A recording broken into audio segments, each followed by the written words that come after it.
안녕하십니까, 김성구입니다. 오늘은 무엇이 불교인가, 그리고 무엇이 불교가 아닌가라는 시리즈 강의 제7부 가운데 네 번째 강의를 하려고 합니다. 7부의 내용 전체가 생명이란 무엇인가로서 우리 존재 가치에 대해서 우리가 생각해 보는 것입니다. 그래서 네 번째 강의의 제목은 수행의 첫걸음인데, 나의 가치를 깨닫는 것이 수행의 첫걸음이라는 것을 말씀드리려고 합니다. 나의 몸을 이루는 물질은 지난번에 3강에서 말씀드린 바와 같이 온 우주적 존재와 사건과 연결되어 있습니다. 태양보다 몇 배에서 몇천 배 이르는 질량을 가진 별들의 탄생이 필요했고, 초신성의 폭발도 내 몸을 이루는 물질의 탄생을 위해서 꼭 필요한 사건이었습니다. 우주에서 이런 일이 일어나기 위해서는 우주는 138억 년 정도의 시간이 필요했고, 공간적 크기도 그 반경이 450억 광년쯤 되어야 했습니다. 뿐만 아닙니다. 생명체가 살기 적합한 환경을 마련한 태양과 태양계가 필요했고, 지구도 꼭 필요했습니다. 그러니까 나라는 존재가 태어나기 위해서는 우주가 이만큼 컸어야 되는 거죠. 그리고 역사적 사건도 나의 탄생과 직접적으로 관련이 있습니다. 만일 신라가 삼국을 통일하지 않고 고구려나 백제가 삼국을 통일했다면 지금 한국 땅에 사는 사람들은 우리가 전혀 모르는 다른 사람들이 살고 있을 것입니다. 그랬다면 내 아버지, 내 어머니가 만나게 되는 일도 없었을 것이고, 나라는 존재도 이 땅은 물론 우주 어디에도 존재하지 않았을 것입니다. 나의 존재가 온 우주 존재와 우주 사건과 연결되어 있다면 이건 보통 존재가 아니라고 할 수 있겠습니다. 나는 존귀한 존재임이 틀림없습니다. 나는 우주와 하나인 존재입니다. 거기에 대한 부처님의 설법을 들어보기로 하죠. 우다나 8품의 첫 번째 경, 열반의 경에 나오는 건데, 땅도 없고 물도 없고 불도 없고 바람도 없는 그런 영역이 있다. 이건 뭐죠? 그 우주의 구성조서 옛날에는 지수화풍을 말했으니까 그렇게 분별하는 게 없다는 뜻이죠. 공무변처도 없고 식무변처도 없고 무소유처도 없고 비비상처도 없고 이 세상도 없고 저 세상도 없고 태양도 없고 달도 없다. 거기에는 오는 것도 없고 가는 것도 없고 머무는 것도 없고 죽는 것도 없고 생겨나는 것도 없다고 나는 말한다. 그것은 의처를 여의고 전생을 여의고 대상을 여인다. 이것이야말로 괴로움의 종식이다. 무슨 뜻이냐면은 분별되는 게 없어요. 우주와 내가 하나가 돼서 인식 주체인 나와 인식 대상인 우주가 하나니까 거기에서는 뭐 이것이냐 저것이냐 따질 게 아무것도 없는 것이죠. 그러니까 의처를 여의는 것이고 윤회 전생도 없는 것입니다. 이게 괴로움의 종식이라고 부처님이 말씀하셨는데, 부처님은 바로 우주와 하나가 되는 그런 존재를 열반이라고 설하신 겁니다. 우단에서 설한 우주와 내가 하나가 된 이 경지는 멸진정 또는 상수멸로 불리는 경지인데, 이 경지는 수행이 깊은 요가 수행자들도 성취할 수 있는 경지입니다. 요가에서는 이를 신인합일이라고 하지요. 또는 범하일이라고 하는데, 근데 불교에서는 일체의 분별을 넘어서 이 경지에서 한 걸음 더 나아가 영기 이치를 깨달아야 한다고 합니다. 그런 차이는 있지만 어쨌든 이 우주와 내가 하나가 되는 이 경지는 적어도 불교에서 말하는 최고의 선정의 경지인 상수멸에서 도달하는 경지입니다. 이렇게 보면은 나는 그냥 어느 날 우연히 생겨났다가 의미 없이 사라지는 그런 존재가 아닙니다. 나는 인과적으로 우주 전체와 연결된 존재로서 한 번의 삶으로 끝나는 존재가 아닙니다. 나는 내가 우주와 분리할 수 없는 하나님을 깨닫지 못해서 깨달을 때까지 윤회를 하지만 수행을 통해 결국 우주와 하나가 될 존귀한 존재입니다. 내가 지금 자고 있는 동안에는 계속 꿈을 꾸는 것처럼 윤회를 하지만은 깨면은 우주와 내가 하나인 존재라는 걸 아는 거죠. 그리고 우주적 법칙은 보편적이면 필연적입니다. 싫든 좋든 누구도 중력의 법칙을 피할 수 없는 것처럼 인간이 인과응보라는 우주의 법칙에 예일 수는 없습니다. 내가 한 일은 결국 다 모두 나에게 돌아오기 마련입니다. 그러니까 나는 나의 바른 수행을 통해서 열반에 이르려야 하는 그런 존재입니다. 이 사실을 깨닫는다면 내가 막 살지 않고 삶의 태도가 크게 달라질 겁니다. 불교 수행의 첫걸음은 나라는 존재가 귀하고 존귀한 존재임을 깨닫고 나를 사랑하고 존귀한 존재로 대하는 겁니다. 물론 그 이전에 신의 행적의 이치에 따라서 부처님이 가르침이 옳다는 믿음이 있어야 됩니다. 그래서 믿음은 모든 종교의 바탕이고 이 믿음을 바탕 위해서 제일 먼저 내가 가져야 할 마음가짐은 내가 귀하고 존귀한 존재라는 것을 인정하는 겁니다. 존귀한 존재라고 일단 내가 깨닫는다면 존귀한 존재가 품위 없는 말을 하고 품위 없는 행동을 하지 않을 겁니다. 이 사실을 깨닫는다면 바르게 사는 것이 즐거움이 될 겁니다. 바르게 사는 것이 즐거운 마음이 된다면 무슨 일을 겪든 최선을 다할 뿐 앞에 놓인 일로 번민한 일이 없을 겁니다. 그리고 앞에 놓인 일을 수행하는 문으로 삼게 될 겁니다. 나를 귀한 존재로 여기고 나를 사랑하는 것은 이기심과는 다른 차원의 문제입니다. 내가 소중하면 그만큼 남도 소중하겠지요. 그래서 부처님의 설법을 들어보기로 하죠. 부처님도 세상에서 가장 소중하고 사랑스러운 것은 나라고 했습니다. 그것은 쌍유타 니카의 일품 13번째 경 아들과 같은 것은 없음의 경인데 거기에서 자기와 같이 사랑스러운 것이 없고 곡식과 같은 재산이 없으며 지혜와 같은 밝음이 없고 비야말로 흐름 가운데 으뜸이니 내가 제일 사랑스럽다고 했어요. 그리고 꼬살라국의 바세나데 왕이 찾아왔을 때 부처님은 이렇게 설법하십니다. 쌍유타 니카야 세 번째 품 네 번째 경 사랑스러운 이 경에서 대왕이여 어떤 사람이든 나쁜 행위를 하고 나쁜 말을 하며 나쁜 생각을 하면 그들은 자기 자신을 사랑스러운 사람으로 대하지 않는 것입니다. 왜냐하면 그들은 미워하는 사람들이 서로에게 행하는 것처럼 자신에게 행하기 때문입니다. 따라서 그들은 자신을 미워하는 사람으로 대하고 있는 겁니다. 어떤 사람이든 착한 행위를 하고 착한 말을 하며 바른 생각을 하면 그들은 자기 자신을 사랑스러운 사람으로 대하는 것입니다. 그들은 사랑하는 사람들이 서로에게 행하는 것처럼 자기 자신에게 행하기 때문입니다. 따라서 그들은 자기 자신을 사랑스러운 사람으로 대하는 것입니다. 이거는 부처님의 깨달음에서 부처님이 설하신 것이기도 하지만 현대 심리학자들도 자기를 사랑하는 것이 굉장히 중요하다고 생각하고 강조하고 있습니다. 임상 심리학자이자 불교학자인 앵글러는 이렇게 말했습니다. 우선 영어를 잠깐 읽어볼게요. You have to be somebody before you can be nobody. 여기서 아마 앵글러는 무아와 윤회를 자기시로 번역해서 You are somebody, 무아를 nobody라고 번역을 한 것 같은데 말하자면 이런 거죠. 무아가 되려면 먼저 유아가 되어야 된다. 그건 무슨 말이죠? 무아는 동일성이 없어서 우리가 무아라고 하지만 10년 전의 나와 오늘의 나는 동일성이 없습니다. 그래서 거기에 불변의 자아가 없다는 뜻에서 무아라고 하지만은 그렇지만은 짧은 시간을 놓고 보면은 어제의 나와 오늘의 나는 큰 차이가 없습니다. 1년 전의 나와 오늘의 나도 큰 차이가 없고 1년 뒤의 나도 크게 달라진 것이 없을 겁니다.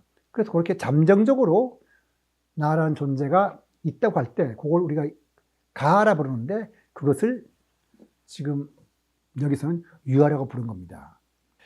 심리학자 랜달 햄록도 이런 말 했습니다. 나는 정신과 의사의 의뢰로 지난 20년 동안 최소 1만 명이 넘는 사람들에게 그들의 직업과 관련된 상담 활동을 해왔다. 거의 모든 사람들이 지닌 한 가지 공통점은 자신의 가치를 너무 낮게 평가한다는 것이다. 그러니까 정신과 의사가 의뢰한 사람들이니까 정신적으로 문제 있는 사람들이겠죠. 그런 사람들을 심리학자 랜달 햄록이 대화를 나눠보니까 그 사람들은 전부 다 자신의 가치를 너무 낮게 평가한다는 거예요. 자기를 쓸모없는 존재, 자존감도 없고요. 그러면 정신적인 문제가 생긴다는 것을 심리학자 랜달 햄록이 하는 말이죠. 신이 당신을 지배하고 있는 두려움에 맞서고 이를 극복하도록 도와주실 겁니다. 그러니까 랜달 햄록은 신이라 했는데 불교도라면 내 마음속에는 나를 완전한 존재를 이끌어줄 수 있는 어떤 불성이 있다고 그러는 거죠. 그 불성이 결국 나를 도와줄 겁니다. 그러니까 자존감을 가지라는 뜻입니다. 내가 우연히 이 세상에 던져준 존재가 아니고 우주와 동등한 가치를 지닌 존귀한 존재라면 걱정과 두려움 속에 살 이유가 없습니다. 자력신앙이 약하다면 신이나 불보살을 믿고 바르게 살면 그건 또한 훌륭한 일입니다. 그리고 실존주의 철학자 칼 야스퍼스는 이 철학자가 되기 전에 정신과 의사였는데, 이 칼 야스퍼스가 의사직을 수행하는 동안에 그 사람이 치료를 담당했던 환자들에게서 어떤 공통점을 발견했습니다. 그 랜달 햄릿과 마찬가지야. 그것은 정신과 치료를 받는 환자들 전체가 나아가 없다는 거예요. 자존감이 없는 거죠. 자신을 너무 낮게 평가하고. 칼 야스퍼스는 환자들이 말에 조리가 없고 횡설수설하는 것은 그들의 마음에 자기 생각과 행동을 통과하는 중심이었기 때문입니다. 그러니까 자존감이 없으니까 주체성도 없는 거죠. 나를 사랑할 때. 그때 현세의 삶도 수행도 바르게 영위하는 것이 됩니다. 그때 바로 미개척지와 같은 마음을 개척하게 됩니다. 아직 우리는 우리 마음의 주인이 아니기 때문에 이 마음은 땅 위에 비유한다면 미개척지와 같은 거죠. 수행이라는 건 결국 딴 게 아니라 마음을 개척하는 겁니다. 불교 수행은 마음이란 미개척지를 개척하는 것인데, 법구경 천문에 이런 말이 나오죠. 모든 것은 마음으로부터 나왔고 마음은 모든 것을 앞선다. 그리고 모든 것은 마음으로부터 이루어진다. 그래서 불경정전 전체를 한 글자로 요약하면 마음 심자 하나로 될 것입니다. 그래서 마음 심자 하나인 그 부처님 말씀을 잘 듣고 이해하고 내가 수행을 해서 내가 마음의 주인이 된다면 뭐가 부족하겠습니까? 마음의 주인이 된 사람들의 얘기를 한번 들어보도록 하겠습니다. 임재의연산사는 선종에서 아주 특별히 주묘하는 뛰어난 선승인데 당나라의 스님입니다. 이 선승이 이런 말을 했습니다. 마음의 주인이 되면 하루에 황금 만냥을 쓰는 사람입니다. 이건 비유적인 말이긴 합니다만은, 그 당시 이 임재의연산사가 이런 말을 할 때 황금 한 냥이 어느 정도 가치가 있었냐면 8식구가 3년을 먹고 살 수 있는 돈이라 했습니다. 그러니까 하루에 황금 만냥을 쓰니까 굉장한 삶이라는 것을 비유적으로 설명한 거죠. 그 다음에 자신 밖에서 구하지 말라. 모든 것이 나한테 갖춰져 있다는 겁니다. 가는 곳마다 주인이 되면 서는 곳마다 진리의 땅이 되리라. 내가 마음의 주인이 됐으니까 어디 가든지 내가 항상 내가 주체적인 주인이에요. 그러니까 서는 곳마다 진리의 땅이 되는 거죠. 거기서는 내가 마음대로 하더라도 하늘의 도리에 어긋나지 않게 행동할 수 있을 겁니다. 그리고 부처님의 가르침을 받고 은퇴한 이 장로들도 그 개송을 읊어서 그 장로계와 장로니계라는 개송의 모음집이 있는데, 거기 개송의 20번째 이런 말입니다. 죽음에 대한 생각을 즐기지도 않고 살아있음에 기뻐하지도 않고, 그 덤덤하다는 얘기죠. 나는 단지 다시리 할 일을 다 한 일꾼처럼 그 시간을 기다릴 뿐이다. 그 개송 78번째 이런 말입니다. 죄악을 나는 정화시키지 못하고 무수한 생의 윤회를 유전했다. 그러한 고통을 나는 겪었으나 이제 고통의 다발은 모두 사라졌노라. 마음의 주인이 되니까, 마음의 주인이 되기 전에는 죄악을 정화시키지 못해서 윤회를 했지만은 이제 그런 걸 다 정리하고 마음의 주인이 됐더니 고통이란 건 하나도 없더라. 그리고 부처님도 이렇게 말씀하셨습니다. 나는 모든 것을 이겼고 모든 것을 알았노라. 일체의 번뇌에서 벗어나고 일체의 죄업에서 벗어났노라. 일체의 욕망에서 벗어나 완전한 자유를 얻었고 바른 깨달음을 청취하여 유없는 지혜를 이루었으니 나는 스승이 없고 천상에도 지상에도 나와 대등한 사람은 없노라. 지금 임재의연선사와 장로계를 읊은 사람들과 부처님의 말씀은 표현은 좀 다르지만 전부 다 마음의 주인이 된 사람이 읊은 겁니다. 아주 당당하죠. 근데 나도 그렇게 될 수 있습니다. 단지 내가 그것을 믿지 않고 모르고 있을 뿐입니다. 그래서 법화경에서는 빈가보주라고 하는 겁니다. 빈가보주라는 건 뭐냐면은 어떤 부유한 사람이 집을 떠나면서 그 보물을 다 정리해서 아들한테 주는데 급하니까 아들 주머니에다가 그 보물의 목록을 넣어서 줬어요. 그러니까 그것만 보면은 그냥 어디든지 알아서 부자일 텐데 아들이 그걸 모르고 자기는 그냥 가난한 줄 알고 사는 거. 근데 우리 마음 속에는 모든 것이 이미 갖춰졌기 때문에 그 마음을 잘 개발해서 내가 그 마음의 주인이 되기만 하면 임재선사가 말한 대로 어디 바깥에서 구할 필요가 없다는 거예요. 그냥 스스로 즐거운 거예요. 죽음도 사람도 두려워하지 않고 단지 때를 기다린다는 장록의 개송 20은 바로 무슨 뜻이냐면은 수인사 대천명이라는 뜻이죠. 내가 사람으로서 할 일을 다 하고 결과는 하늘의 도리에 대해서 또는 부처님의 인연법에 대해서 그냥 이루어지는 걸 보는 걸 기다린다는 뜻입니다. 수인사 대천명한다는 이러한 자세는 불교도가 아니더라도 수행자라면 마땅히 가져야 될 바른 자세입니다. 최근담의 저자 홍자성도 이런 말을 했습니다. 물론 홍자성은 유불선 3교에 다 통한 사람이라고 하지만은 적어도 불자는 아니잖아요. 이런 말을 했습니다. 하늘이 내 몸을 수고롭게 하면 나는 내 마음을 편안하게 하여 이를 보충하고 하늘이 내 처지를 공공하게 하면 나는 내 도를 높여 이를 트이게 할 것이다.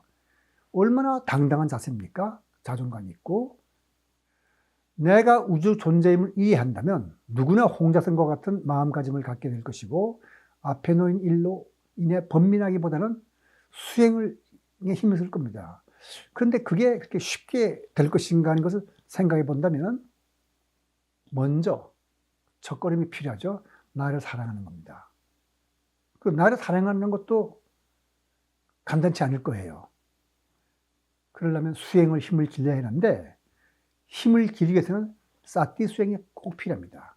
나를 살펴보는 거 항상 깨워서 그래서 늘 살펴보면 좋겠지만 일을 하는 사람이 그럴 수는 없으니까 아침 저녁으로 한 5분씩 좌선하면서 자기 자신의 생각과 마음 상태와 느낌을 한번 이렇게 살펴보고 또 가능하다면 점심시간에도 이렇게 해서 한 3번 정도 자신을 살피다 보면은 그렇게 막 사는 인생은 안 되게 될 겁니다. 그리고 막 사는 인생이 아니란 말은 이미 나를 존귀한 존재로 알고 내가 가능성이 있고 크게 될 인물이란 것을 스스로 깨닫고 느끼니까 그쪽을 향해 나가게 되죠.